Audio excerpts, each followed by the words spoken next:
thoughts, views, and comments expressed by the hosts, guests, and callers on Beyond the Headlines are not necessarily those of management, ownership, or production unit of the Verizon Media Group. Beyond the Headlines is a production of ILTV Studios and cannot be reproduced or represented in part or entirety without express written permission of the Verizon Media Group. Beyond the Headlines is the intellectual property of the Verizon Media Group. Copyright 2021.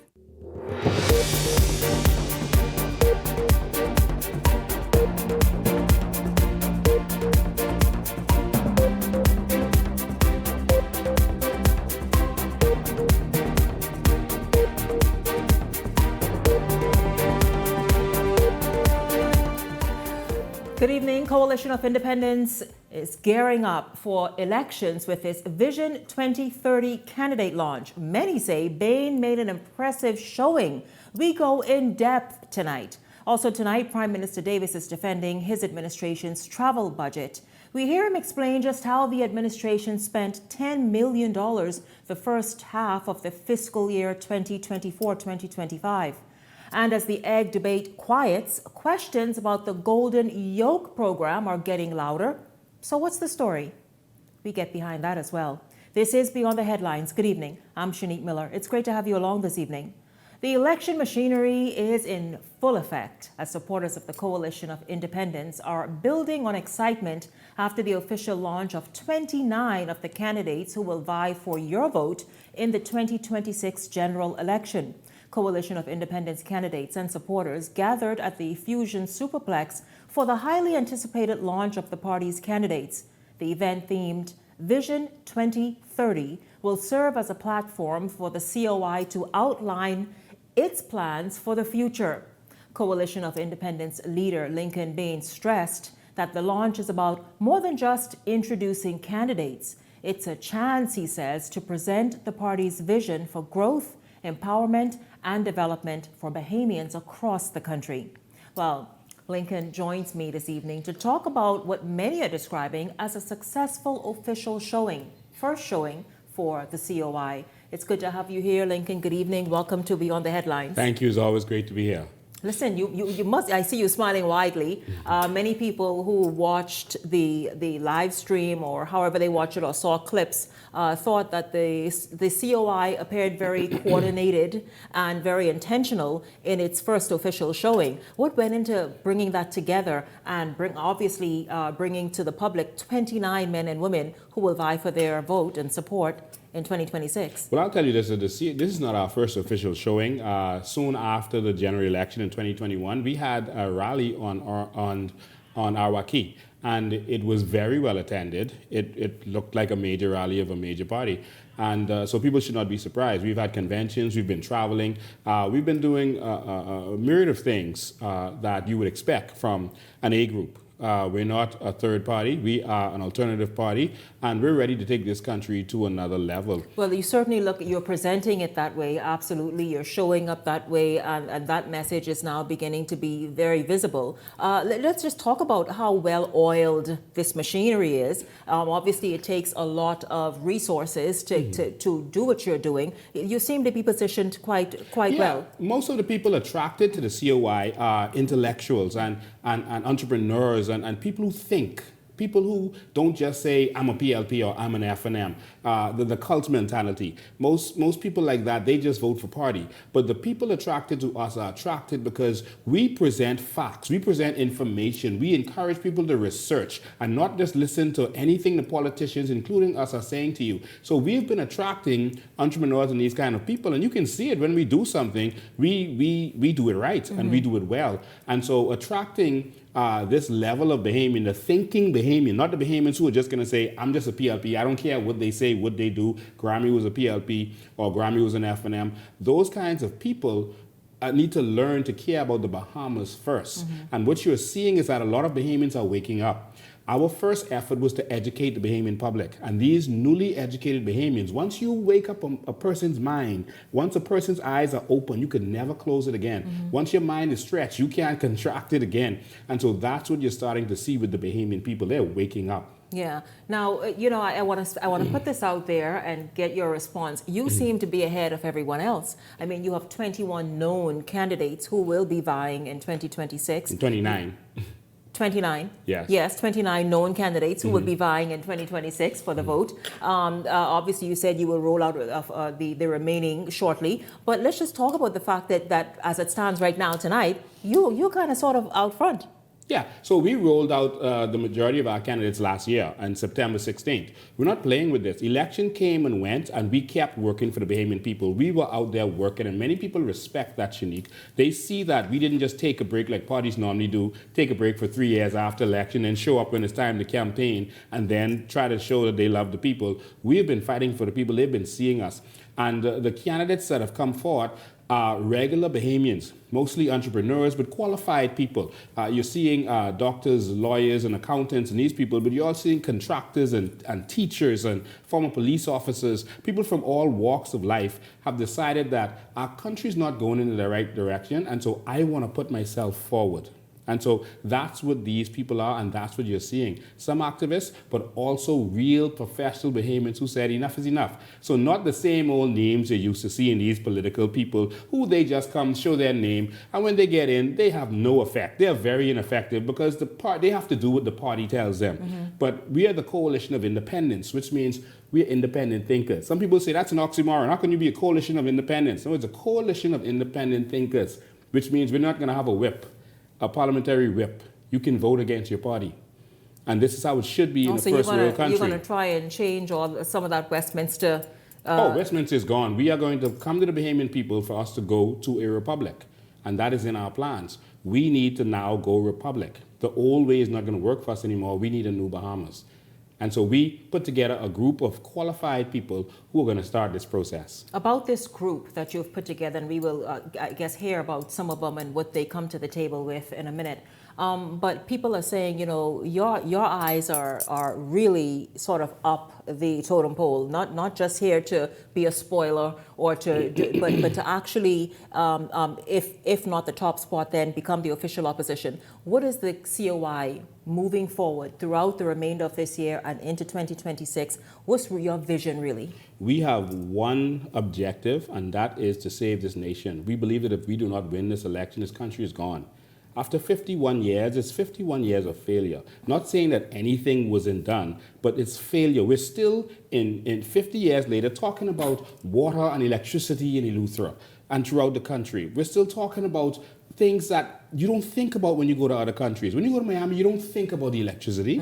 You've probably never even experienced an outage. Not that there never was one, but it's a strange thing when it happens, not the norm.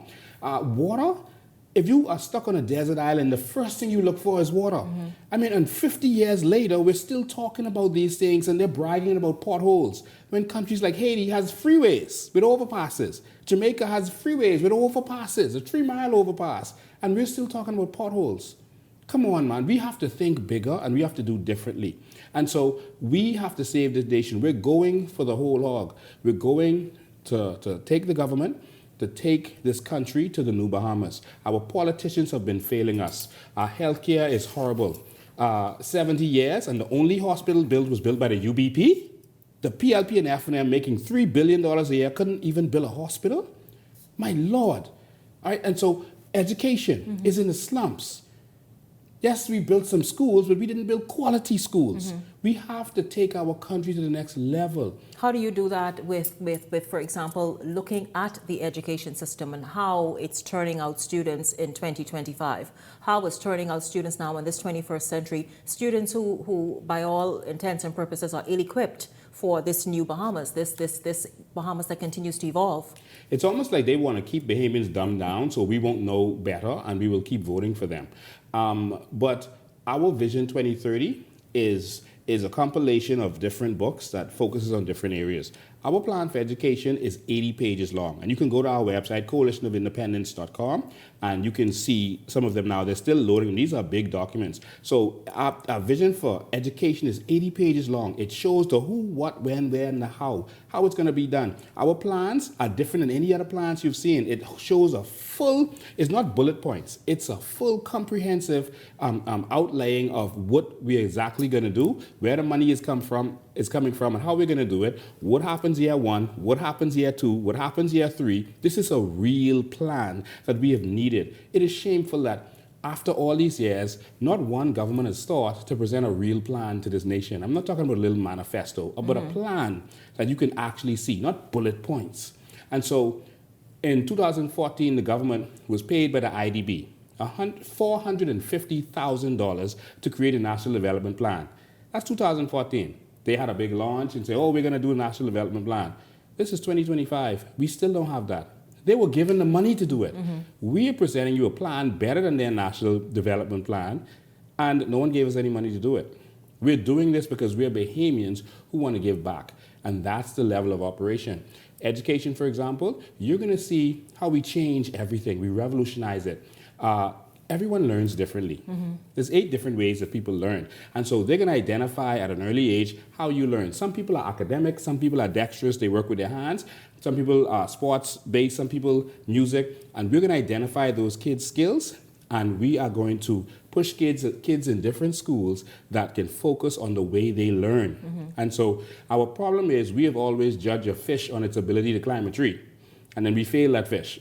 But the fish has different skills. And so it does have different skills. We know that. How do you plan on reaching even now? Because the way the system has sort of just continued to grow, many people have been left behind, fallen through the cracks. I interviewed earlier this week Parent-Teachers Association from Berry Islands, for example. They talk about students dropping out of school. How is the Coalition of Independence, with its education plan for Vision 2030, plan on reaching those people, re-engaging them, causing them to be interested again in learning, understanding that that is how they get out of wherever they find themselves? Yes, there's definitely a focus on adult learning. Also, the disabled. There's a huge focus on disabled. I have a disabled child. My father was disabled. So there's a huge focus on the disabled in our plans. And so we're definitely going to focus on these areas that have not been focused on before. And so if you go to our plan, you can look and you can see the full breakdown. And the good part about our plan that you've never experienced before is that you don't just read the plan. Afterwards, you can go in there and put your own ideas. You can say, I like this, I don't like this, you forgot about this. Inclusive For the first time learning. in Bahamian history, you can contribute to the plan. It's not like when the FNM or PLP brings a plan, they say, well, this is what we do, and take it or leave it. But no, we are letting you contribute to that, and then you'll see changes happening over the weeks because people have inputted to it, and then the final draft will be presented. This is something different. Another part of Vision 2030, as presented by the Coalition of Independence and yourself, is growth, empowerment, and development ongoing for Bahamians. How will that look? How will that play out? Because many Bahamians feel as though we know the wealth gap is widening. We understand that it's really becoming a lot of the poor and the very wealthy, and that middle class is being wiped out. How can you cause people to be empowered again in tangible, meaningful ways? Everything about this Vision 2030 is about empowering Bahamians. Everything from our education, you're going to see classes that are being added that you wouldn't have seen before. We're not raising our servants anymore. We're raising entrepreneurs and business people and thinkers because we're adding entrepreneurship classes and finance and classes that can benefit you. So we're raising a different kind of people when you look at it. And so the slave mindset of raising people to work in food stores and in hotels, that's gone away. But everything about this whole plan, every plan you will see how we're empowering the people, whether it's transport or any area of our plan. How are you going to empower the people? And how about also causing Bahamians to realize this knowledge-based industry is a real industry now. It's a multi-billion-dollar industry, and to free up the internet space so Bahamians can have real ownership and participation. My background, as you know, is a computer scientist, and so as a computer scientist, I'm going to change the game in this country. And and they say some Bahamians don't like to work in the sun, et cetera, et cetera. Okay, we got some offices to put you on, and we can focus on a different area. We are going to create this tech hub that we've been talking about, and we're going to change the thinking. We're going to put this in schools. Children are going to leave high school certified. they're actually going to be able to take college courses while still in high school so that they can reduce the amount of time that they're in college. All right, they have dual programs where they can actually start taking college courses in high school. All right, and so we're changing everything to create a different Bahamas. All right, this old thing isn't working, Shanique. This isn't working out for us. Just putting one of the problems with education is if you don't pass your BJC in grade 9, for example, you can't graduate. So why would a child stay in school for the rest of that time? They're going to leave and go get a job. And so that was one of the craziest things that they put in place, and I don't understand why that is a rule. But we're getting rid of the BJC and the BGCSE. They serve little purpose. Yeah. Little purpose. You're not respected anywhere.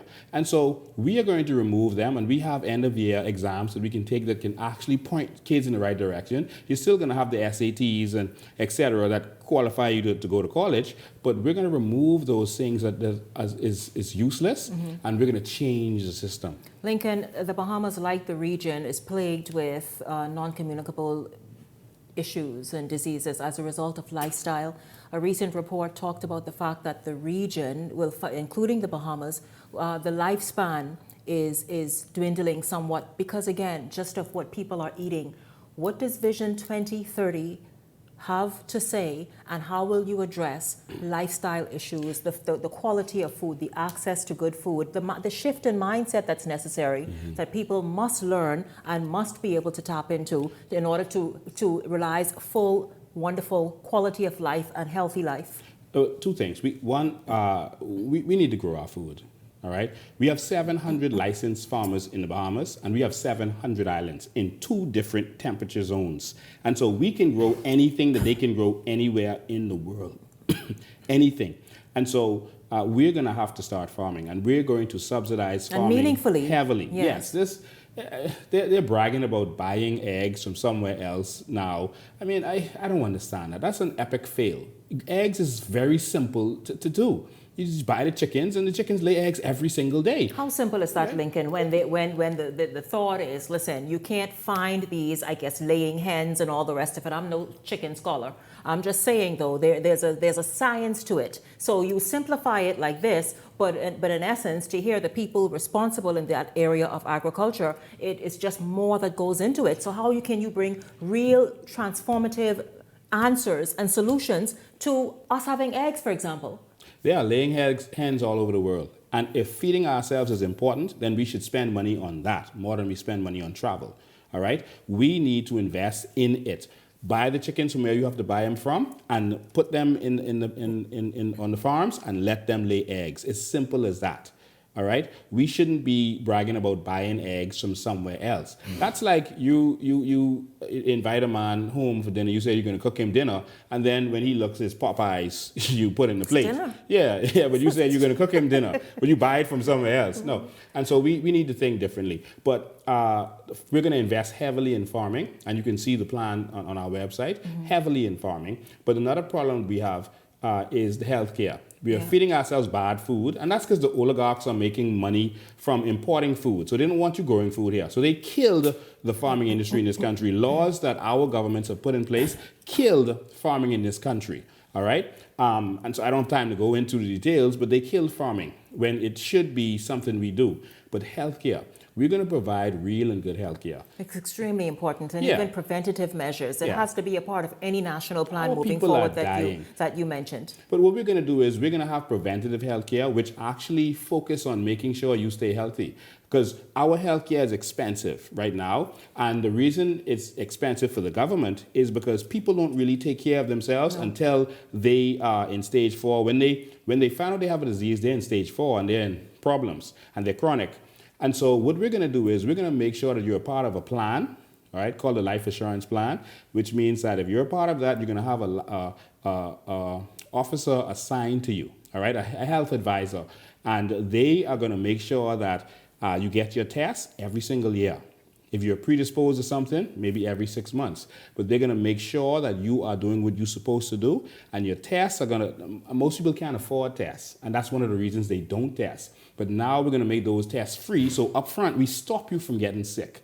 so you don't cause a burden on the people. But I challenge you to go and look and see exactly how we're going to do this in our plans. So now we don't want sick people. They don't want to stop you from getting sick because they make money from you being sick. We are going to change that, Shanique. Yeah, we're going to have healthy behaviors. It's necessary, Lincoln, a healthy nation, because that public health care bill now is around $1 billion a year just to treat people. And so it's very necessary. Lincoln, let's look at the 29 men and women that you introduced to the nation just a couple evenings ago. Let's just talk about them. What stands out to them? What makes these men and women who come under the umbrella of Coalition of Independence different? People deserving voters' attention, and perhaps just to give the men and women that come under the Coalition of Independence an opportunity to be heard. Well, they are real Bahamians from all walks of life, all right? It's from all socioeconomic statuses, black, white. They are real Bahamians who have had enough with the way this country is being run. And this is not to down any other government. We thank everyone for what they've contributed, even though we paid them for that. But they started, and we're going to build on their foundation. But these are Bahamians who said, listen, 70 years and y'all haven't built one hospital? No, you failed. 50 years since independence, and we're still talking about water and potholes, etc. No. We got to get in there and we got to fix this, all right? We just need someone else to give it a try. You know what happens if you put the F&M or PLP there. You know what happens. It's more, oh, they bring back the same old people. Oh, how we get this contract? What's happening over here? Oh, they're traveling. The PLP complain about the F&M traveling. Now the F&M complaining about the PLP traveling. It's just the same thing over. So your government, should the Coalition of Independence be elected, will not have contracts and such? No. Every government is going to have contracts, but you're not going to get a contract because you're a COI. I am tired of a Bahamas where when the PLP is in power, the F&M starve. When the F&M is in power, the PLP starve. I am tired of that. You should get contracts on merit because you are a Bahamian. And we are the only party that's going to be able to do it, because no matter who leads the F&M and PLP, their people are going to say, no, you can't help them because when they was in power, we are not aligned. And so we are going to be the first ones to be able to say, listen, these contracts are going to be on merit, and whoever deserves these contracts are going to get them. We're putting a system in place where a certain percentage of the contracts are going to be reserved for young people, new companies, to make sure that other people get a start in there. Some of them are going to be reserved, depending on what the contract is, for disabled people. And so we're doing things differently. And so the old way isn't going to work in the new Bahamas, Shanique. We need something different. And that's what this is about. So feel free to go to our website and start to read those visions and plans and contribute to them so that we can build something to take this Bahamas to the next level. I thank you very much, Lincoln Bain, of course, leader of the Coalition of Independence, speaking about Vision 2030 and of the 29 men and women that he has introduced to the nation as the men and women who will be the standard bearers for the Coalition of Independence come 2026. Lincoln, I thank you very much for stopping by this evening. Great speaking with you and hearing more of your vision. Thank you for having me. Your vision for the nation. Thank you once again. Listen, don't go anywhere. We're just getting started this evening. When we come back, we're going to shift gears and get into some hot topics discussion. I want to hear what the panelists have to say about Mr. Bain here. That's right, and his plans for the country. This is Beyond the Headlines. We're going to take a break and come right back after this.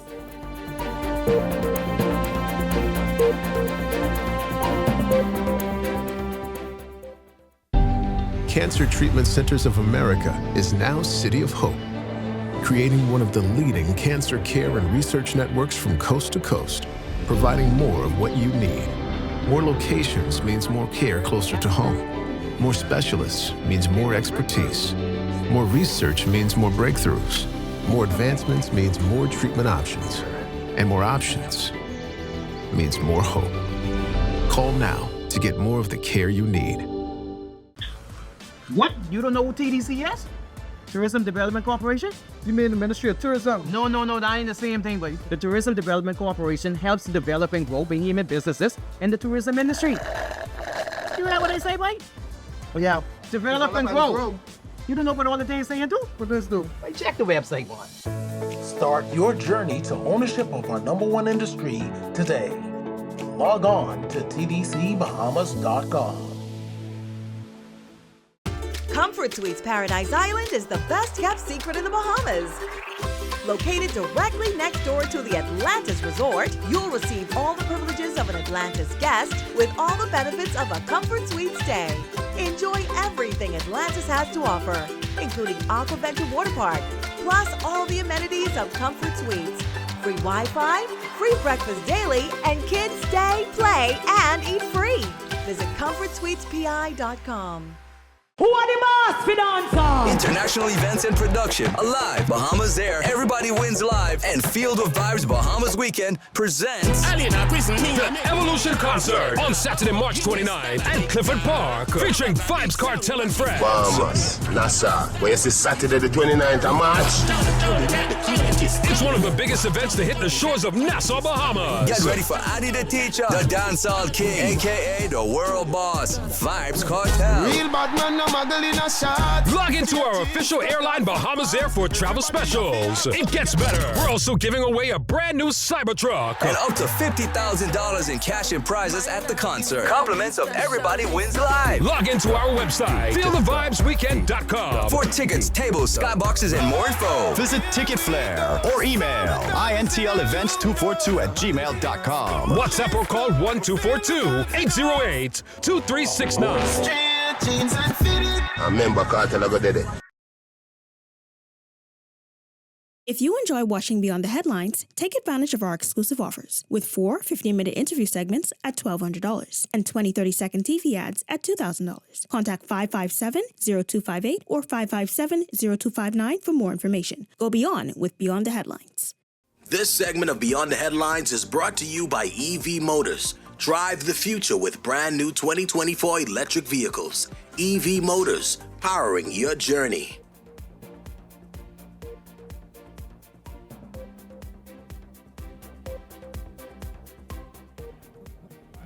Welcome back to Beyond the Headlines. It's good to have you tuned in this evening. We're going to jump right in. I want to welcome Beyond the Headlines contributors, Leslie Miller and Michael Turnquest. Gentlemen, good evening to both of you. Welcome to the show. Good evening, Shanique. Good evening, Shanique.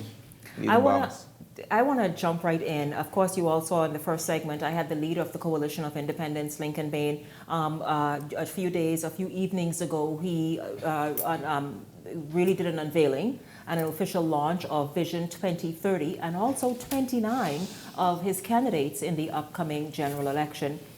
Gentlemen, your thoughts about Vision 2030, some of the areas he mentioned, improved an overhaul really of the nation's healthcare system, even preventative health, education, and kind of steering people in the areas of their strength, and meaning students, so that they learn better, and a whole lot of other things, even doing governance differently. Your thoughts about the ambitious plans he announced a few nights ago and discussed right here on the show?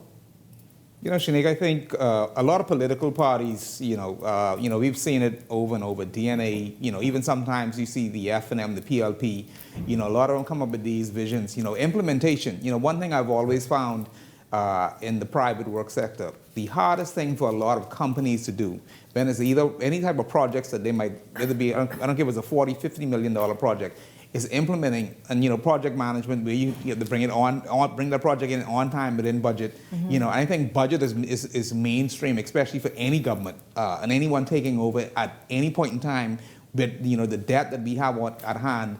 I think the plans, the visions are very good. I'm pretty sure we want to see. You're saying people can speak and really speak wonderfully at this stage, at this point in the game, but getting out there and actually executing it. And executing what with the I would say with what you have available to you. That being whether it be the staffing, whether it be the financing, whether it be because at the end of the day we can't continue on the trajectory where we just basically piling on debt. At some point in time we have to start scaling back and basically bringing more money into the economy at the same time spending less. I mean, that's the only way. At some point, we got to. It's going to be a while before we balance the budget, but we have to start bringing it down and bringing it down quickly. We just can't continue taking on more additional loans, and there's not. That's like you saying, I'm borrowing $300 million, but I'm bringing in $20 million less than what I did last year. It's just not. It's not feasible. Something has to change very quickly in the next decade, 5, 10 years. But there has to be, from the economic standpoint, a real plan to show, here's where the cost cutting is. Here's going to be where we're going to, bring more revenue, but at the same time, start scaling back on certain items, whether it be, using the Doji factor that you see, Trump administration is using, but something has, something else is a give or take. Mexico shut their borders down today. Yeah. Yeah, so and I think now with the tariffs and everything, we're going to now see, we're going to feel a little squeeze, a little squeezing, and so it calls for real good, Leslie. It calls for real, I guess, national planning to be able to keep the Bahamas moving, because things are shifting and changing. We see just right to the United States and what they're doing, that Trump is doing, that he feels is necessary for his economy and his citizens. Yeah, it's a lot of things you have to take into effect. Right now you see everything going on around the world around us. That's going to affect us some way or somehow. At the end of the day, it's not going to be, an easy walk in the park for the next couple of years. With everything now we see with the new tariffs going on in the countries, and now it's just going to be a financial war in terms of, who's putting the squeeze on you. You saw yesterday Canada started removing all the American liquors off the shelves. Yep. So they're going to cut off electricity next. Yeah, so it's going to be. We'll see exactly how far they get there. But Leslie, your thoughts? I think the question is really, could a third party upset the FNM or the PLP in the upcoming general elections? That's really the crux of it. We've had many third parties around. My good friend and brother, Dr. Nottage, started his party when we were together. We were elected in '87 together, and he decided, because of what he saw, and he wanted to have a different format for the country. He had his chance, didn't work out. McCartney, I think, did a wonderful job in energizing his troops, didn't work out. Bahamians are funny people. They are traditional people. They want to see people in there with experience, with expertise, people who have some track record of accomplishing something that's beneficial and that's going to advance their lives. I think this election is going to be a crucial one for many reasons. We came out of COVID. It's unfortunate that the former Prime Minister, Mr. Ingram, Dr. Ingram, not Dr. Minnis, got caught up in that. Also got caught up in the hurricane. And now he's been discarded by his own party, hustling and trying to get a seat, which is a disgrace to begin with. Right? Only places like the Bahamas do these things. They say that's hearsay. The former membership. I never know hearsay. That's It's really the case. I don't know. I think a third party has a long way to go in convincing the Bahamian populace that they are the alternative. You perhaps better than any politician, I don't care which political party they belong to, know these streets, know the constituencies. You go and you speak to people. What are you hearing in terms of people about the fed-upness of people who are saying, man, Leslie, man, pot cake, I'm open to something different. You go through Brome Street, you go through the Grove, go to any of the enclaves in New Providence. Some people are upset, but most people are working. It's a matter of trust, really. Should I put the fate of my children in the hands of someone new with no experience, no proven track record? They know the FNM, they know the PLP. Some must be saying, well, the same old. Why don't we switch to something new? Are they prepared to take that chance? I would give it a 3 out of 10. Maybe 30% may be prepared. You were saying 30% based on what you're saying. Would you say, Michael? But I'm always of the view, we've seen a lot of third parties come and go, right? And we've even seen third parties who have not actually made it to government have their own issues, right? Yeah. In terms of as they grow as a party. They split apart. And they start, you see splits. So my thing is, I've always been of the view, whether it be, if I'm a part of the FNM or PLP, at the end of the day, I can't continue just because I don't get my way or I feel as though it's going. I need to get in, like any organization. If I work for an organization, if I really want to climb that corporate ladder and make a difference, I got to stick in there and I got to try, say, hey, here's my vision. Keep basically, echoing, here's how I think we should do it. Me going out tomorrow and starting a brand new company. Boy, Michael, I heard at the COI launch there were some familiar faces in the crowd. That's all I'm saying. I think any third party. Bahamians say, listen. Shanique, any third party who's been around have always had, whether it be PLPs or FNMs or what do you call UBPs, a part of the party to make up. At the end of the day, I always tell people, when you go and you knock on a door, if you're a PLP candidate, you can't just say, I'm going to knock on the door of all of the PLP people who would have voted for me last year or all that I know to be PLP. You got to knock on every door. You share your plan, your vision for that constituency, and you have to convince them. Even those who might have voted against you the previous year or never voted in their life for whatever party, you have to convince them, I am the person for the job, and here's why. Yep.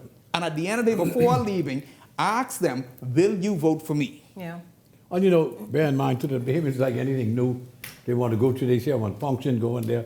They got to go and see what's going on. So you're trying to say they just attended just to have something to do? That's how are. You know, I've seen so many times where... no, I mean, those who are with you, they fell on the line. I got the best story. Okay. I opened up a franchise one time. And the first day I opened, new franchise in the Bahamas. I had the line at the door. They was getting ready to go down Village Road. I said, boy, that's how business going to be for the next year. Got it made. When that novelty worn off the first week...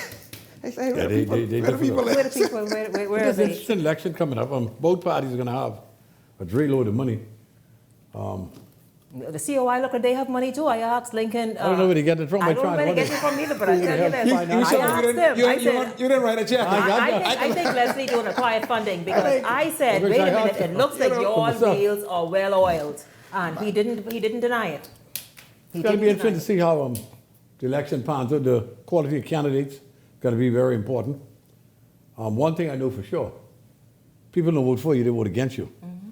So the government really has the win against their back in getting into the hearts and minds of people. I said it from we started the show. Mm-hmm.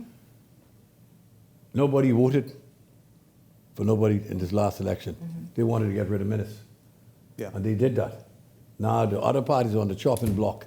Who was the best candidate to fill those spaces in Parliament? You're probably going to have at least 2 new seats, eh? And who can knock at that door and basically... And be convincing. And be convincing and say, here's the plan. And here's, at the end, a lot of people are more concerned about their communities, you know. That being their constituency rather than... What are you going to do for me? Yeah, what are you going to make my life better? And how are you going to make my kids' life better? And make those communities better. Exactly. And that's right around them. In St. James Road, a £5 lot. There's never been one for 100 years. What you can do for me? That big vision is fine. Yeah. But at the end of the day, people are really, we see a lot of constituencies and communities in our inner city and other areas where as though people really want to see better. No, they want to. You know, and women realize that they got one shot to be the king. It's election day, 6 o'clock. That's exactly. it right there. So what time they got? One time. And they can say you can pay the piper. And I can tell you, I've been through all of them 6 times in the room with myself. And they sent me home 3 times. I heard how you had your landlord. Always, no, but I had a Volkswagen then. Park up there so you could drive. But I always tell people, Shanika, I always tell people, you know, you look at the U.S. and you look at other countries and the way that things are done. Whereas when you see people like road traffic and the road works around the Bahamas, just in general, people just feel as though if I'm going to go and give you pay my licensing fee every year, at least give me good roads. Mm-hmm. You know, we have to start finding some type of solution where as though people look as though they're getting value for their money. Because there's no reason for me paying my license every year, even though you go up, I still have to pay it. I pay my insurance, I buy my nice $80,000, $90,000 new electric vehicles, but I go next day, boom, boom, boom. You know, I tell people in the family islands, I buy trucks and I feel as though I might as well just take the engine out and see if I can push them down the road because the suspension, engines, just everything is falling apart. One of the key ingredients in winning an election is to have a leader that people have faith and confidence in, eh? Mm-hmm. Okay? Mr. Lyndon had it, Ingram had it, Mr. Ingram, Christie, Mr. Davis have that. Still have a love affair with the people. People just like... So where you leave Dr. Minnis? But, you know, I think people are moving. We've seen it where, you know, at the end of the day, yes, I think that's what carries the election over the top in terms of make it over the hill. But we've seen, based on how you see a lot of the constituencies, how they've changed up, that's not the way the whole, to me, in the whole election fever is going these days. I think it's more so, it's becoming more of the candidates rather than the overall leader. Sometimes that's what takes it over the top. But if you've seen the last 2 elections, I feel as though a lot of you put forward quality candidates has made the difference in terms of what party actually... But can those quality candidates so-called identify with the regular average Bahamian? 65% of our country are potcakes. But that's but I don't know if a Port Cake wants another that's what I Port Cake said. in That's front what of their makes door. that's what makes a quality candidate. You know, at the end of the day, it's not all about how much money you get at times. It's how you actually identify with me. Right? How do you identify How with me? you identify, but they also don't want to see a beggar showing up to them or somebody. Yes, they want someone who could help them, but at the same day, someone who could listen, who could say, "I feel." They don't want nobody who's above them either. Right, and who look down at them. At the end of the day, you can have all the money in your world, you know. Yeah. But it's the way that you confront someone, the way you talk to somebody, the way you make them feel welcoming, whether it be your home or whatever, your office. That's what makes a quality candidate. Okay, well, we certainly, listen, we're just getting started on that discussion in terms of politics, and we're going to look at many of these candidates as well. Now whether I should come into retirement. Leslie, hold on. You looking to run again? I got a couple of seats I can really Hey, that Port Cake fever again. Port Cake fever, I tell you, listen, he out there more than anybody else. Every week. I know, right? Why not? But listen, gentlemen, let's just move along with the time remaining. The nation's leader is defending his administration's travel budget. Prime Minister Davis is pushing back against opposition criticism. The opposition FNM says the government prioritizes luxury travel over strengthening the Bahamian economy. We get the story from Laurencia Smith.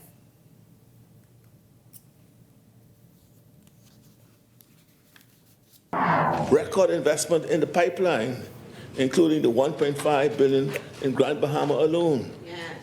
The $200 million agreement just forged with the Afri-Exim Bank for infrastructure will be an important catalyst for economic growth and jobs in our country.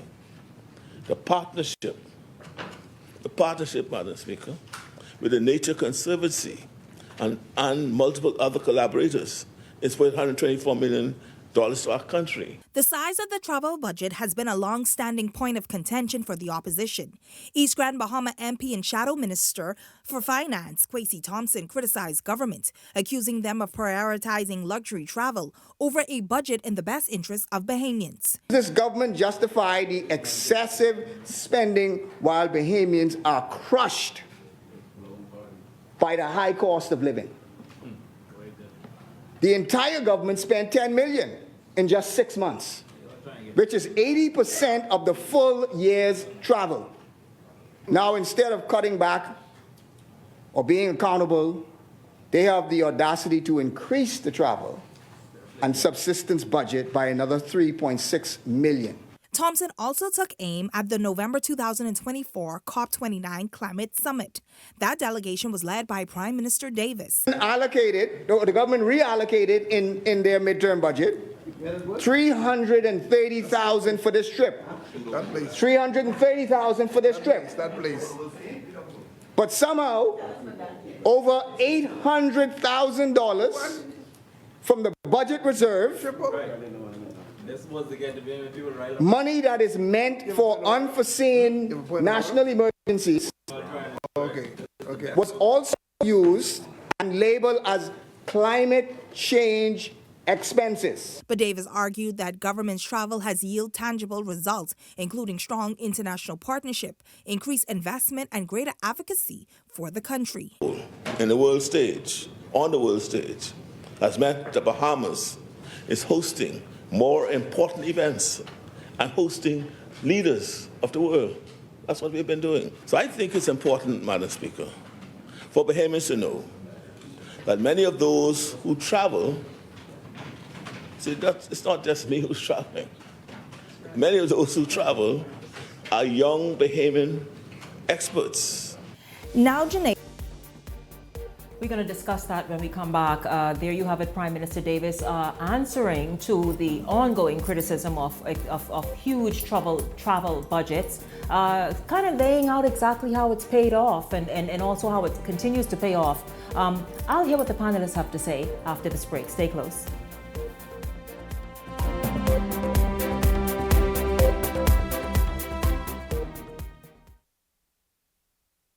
We are standing on 3 acres of land on which we're going to be putting the Bahamas' first end-to-end plastic recycling company, Eden Recycling and Manufacturing Company Limited.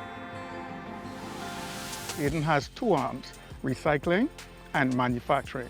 This is groundbreaking for us. We can have the formula for what it means to do end-to-end recycling in the Bahamas, in the region, and even if we have to export these ideas and thoughts and concepts even into the U.S.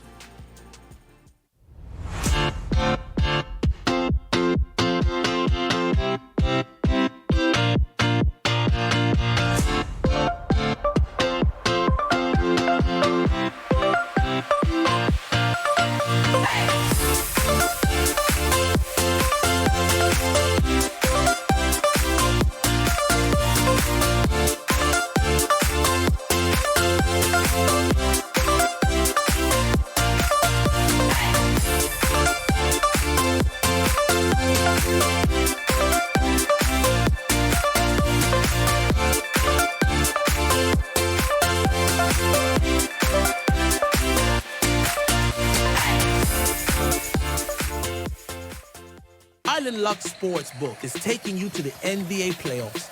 That's right. Every $20 bet placed between February 24th and April 1st earns you an entry to win an all-expense-paid trip to an NBA playoff game. Imagine being in the stands, feeling the energy, and watching your favorite team battle for a championship.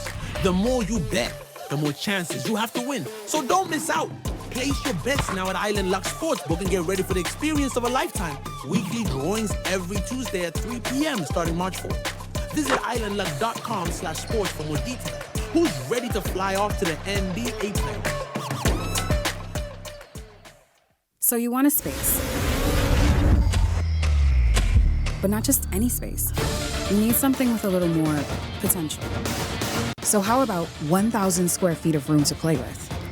Superb audio and video production capability, digital LED wall, full lighting grid, and about 124 seats to accommodate a full studio audience with so many other features. Make us your home for your next concert, conference, and so much more. Honestly, the possibilities are endless. Here at ILTV Studios, we'd love to bring your next event to life. So what do you say? Do you want our space?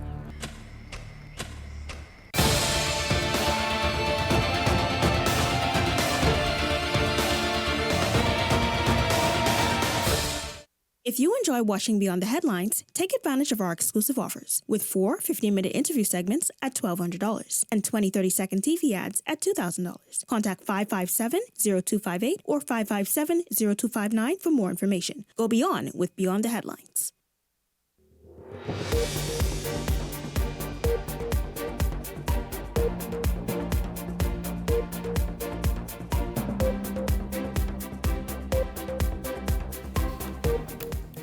Welcome back to Beyond the Headlines. So we're going to jump right in to get some opinions on that. Very, very briefly, gentlemen, about the Prime Minister, how he laid out and explained, listen, you know, it was $10 million the first 6 months of the fiscal year, but here's exactly what we reaped as a result. Michael?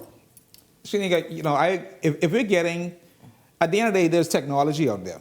You know, I'm totally against where, you know, I think there should be key people that should attend these events that whether it be, you know, NATO or things of that sort, or, you know, WTO, but there should be no reason a small country like us carrying a whole contingent, whether it be 20, 30 individuals, which we have to house, we have to pay, you know, whether it be business class tickets. You know, this, I think it's a little lavish, for especially a country that like us who, you know, we're wondering how we're going to, you know, pay for this, that, and the next, and we're always looking to borrow funds. You know, to me, let's put technology to use. Not everybody and their mommy got to be there. You know, certain people, key persons go there. Everybody else has a Zoom. Get on a Zoom call. Get on a Teams call. We'll have the tech person there set up everything so you could see what's going on. We don't need everybody and their ma there. I mean, that's, to me, we have to try and use technology. And the same way we continue to preach in a lot of these corporations, we have to put in certain things in place to create efficiency. Travel size too big, you're saying. Leslie, you want to add something before we move on? You know, over the years, this has been a contentious issue in both parties. And the question is, do you need all the technocrats, or so-called technocrats, because many of them are not technocrats, to go on these trips?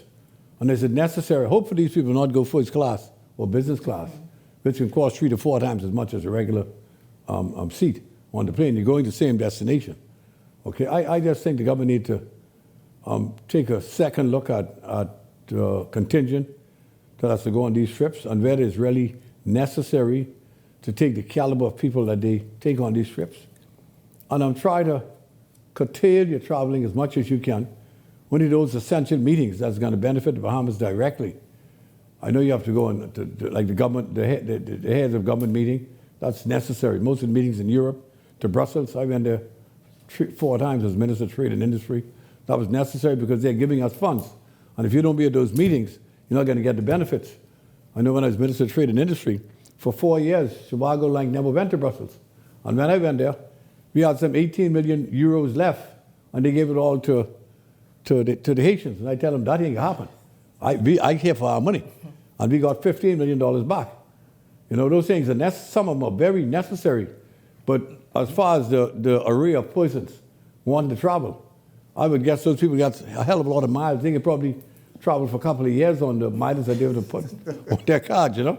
I just think we need to take a second look at it and realize that people are really upset about it, especially in these difficult financial times. People are hurting. That the average people are facing in this country. So the Prime Minister and his team may want to review that and try to cut back as much as you can. Well, one thing is for sure, President Trump has already cut your trips by 50% because he could give a damn about climate change. You ain't about going halfway around the world anymore. Yeah. Maybe go to Liberty City here and there or Goulds or... See what they're doing with the environment in Liberty City. But you sure be traveling to Europe because he's already pulled out of all of those international organizations. He said it last night. He's out of all of them now. So that's a blessing for us if the problem is traveling. Because that's going to cut travel by itself. Gentlemen, I want to get to this matter. It's the egg controversy. You like that? As the countries grapple with the rising cost of eggs caused by the bird flu outbreak, which has led to a loss of millions of chickens and a significant disruption in supply, opposition leader Michael Pintard says the Davis administration's Golden Yolk Egg program, which is tasked with increasing local egg production, has not been productive. What we want is for affordable prices for Bahamians, and there are a number of measures that can accomplish that, and we support those measures as long as the regular testing is done, and we have an agency that's more than capable of doing that, and that is the Agriculture, Food, Health and Safety Organization under the Ministry of Agriculture. And so BASFA can in fact do any research to determine safety. So we have very little concerns there. The question is, where's the money for the golden yolk? And why has the government failed to deliver on this program, even though when they came to office, we had already completed the research from the Food and Agriculture Organization, from CARDI and other agencies in terms of how to become self-sufficient both in meat as well as eggs. Well, there you have it. The real question is, and I wanted to ask it last night, they were confirmed to appear on the show of AFSA and did not at the last minute. But how much eggs has the Golden Yolk program produced? Is it a weekly or monthly basis? We just want to know. Also, how does BAFSA... Who's running it? Well, that part. And then how do they approve and grade the quality and safety of food coming into the country? But gentlemen, your thoughts on this egg matter that really grabbed everybody's attention? Eggs is it sits in my industry in terms of the restaurant industry, and I've always, when the price went up, the first thing of course is to take a look at your pricing and make sure you're pricing appropriately. And my biggest thing was, okay, hey, I have to go up on the price of anything as egg related because the price almost doubled in price. So at the same time, I was able to shop around in the local market and found egg producers coming out of Grand Bahama and also Long Island. And the price, when I got the price point, $5 for a dozen, I was like, hey, it's not too far off where eggs were. It's very affordable. So I started, ordering, and I asked myself, and I had a conversation with some of those egg producers, whether it be Grand Bahama, asking, why is it that it's, a lot of people are panicking, but at the same time, we have local egg growers that product is available, and we can get it from, but the biggest issue, and it goes back to Bahamians being able to be, to be competitive, whether it be Crown land being, grants to help them produce, or to grow the industry. I think there's a lot of opportunity there. I'm not too familiar with the Golden Yolk program as it relates to, if that was a part of where these local home growers would have come from. But I think there's a lot of persons that are interested in the industry. There's a lot of, the biggest thing for, is being able to transport those eggs, whether it be from the family islands, and then making it here in a safe, because the last couple of weeks I heard one of the manufacturers, or not the manufacturer, but grower eggs, they lost the entire shipment. Just all the eggs were broken. So, I think, there's a lot of opportunity here for us to do that locally. I think the governments just need to be 100% behind in terms of how to become self-sufficient in basically providing for our, for our own, rather than so much import, relying heavily on import of eggs. I think the whole egg program, this golden egg, was a misplaced one. To begin with, people don't really understand what goes into these hatcheries. The Bahamas government bought the Hatchie Bay plantation in 1983. We went and took it over. I was working there then at the corporation, the Bahamas Development Corporation, which was formed the 1st of January 1974. You have to bring in those little chicks. You brought them in from Miami. Sometimes you bring in 50,000 layers, special chickens. Yeah. It takes anywhere from 6 to 8 weeks to have a chick grow into a layer. Eh? Sometimes you can lose a whole crop. If the weather is bad or if you get any rats and things get into those cups. So it's an intricate situation. Of course, the industry has improved tremendously over that time. With technology. I just think the people that was chosen to run these programs has little or no experience in the mechanisms and what takes place in a hatchery. You got to go to places like Alabama, Georgia, Mississippi, and see the massiveness of these farms, see the technology that they use. But the average folks, when you say bring in a chicken, like someone said, you could get the whole chickens and bring them in to lay. Somebody said, man, this concept, but this, just get a hand and let exactly. them, But this, to me, that's the issue. Don't work that way. We have a lot of people that are really interested, and they know the science behind what needs to be done. Yeah. But those are the same people that don't get the right opportunity. Exactly. And bring then in you the have those who just say, "Hey, I just want the contract." These little fellas who don't know what the hell they're doing. And that's where the issue lies. And they promote themselves in the ground. What they got to do? They got to make 50 behemoths rich from selling eggs. So is that why then BAFSFA is reluctant to come on the show and answer the questions? We need to know. It's good that Super Value did with it. BAFSFA, that's the name of it. Who's that? That's the organization and Ministry of Agriculture. Who laying the eggs? Well, they don't lay it. I hope they don't lay it. But what they are doing is they are policing it and ensuring that it's good quality. So it was the last batch of eggs. How much the last batch. You've seen a lot of things I keep moving around social media with this last batch coming. I can make sure I keep it to what I got. keep it. That's all I can say. Eggs are very expensive stuff. Hold on to what you got. We want to know about the Golden Yoke program. Officially, we want to speak with people. I don't buy golden, but I keep it. What are we producing? Listen, I thank you both very much. Of course, at the top of the night show, Lincoln Bain, leader of the COI, thank you for being here. Leslie Miller, Michael Turnquest, thank you both as well. And I want to thank all of you for tuning in this evening. Certainly enjoyed having you along and look forward to seeing you right back here tomorrow evening. For the entire Beyond the Headlines team, I'm Shanique Miller. Make it a great evening, everyone. On what?